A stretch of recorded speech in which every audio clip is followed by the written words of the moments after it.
2023 20 FBS Epro Flagstaff. So taking the tire off is a little more trouble than I expected. The height of the trailer creates problems. My jack stands are too short. My hydraulic jack is too short. Once it's up, a 3/4 inch lug wrench removes the bolts. This hub does not come off, but once it is off, you can see that it could be pushed from the outside in. Now let's look at the hub.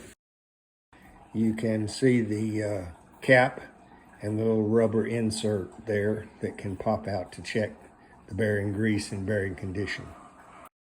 Once you finish, be sure and check your spare to make sure it's secure. Mine was a little bit loose, so I had to use that 3/4 again to tighten it up where it wouldn't wobble.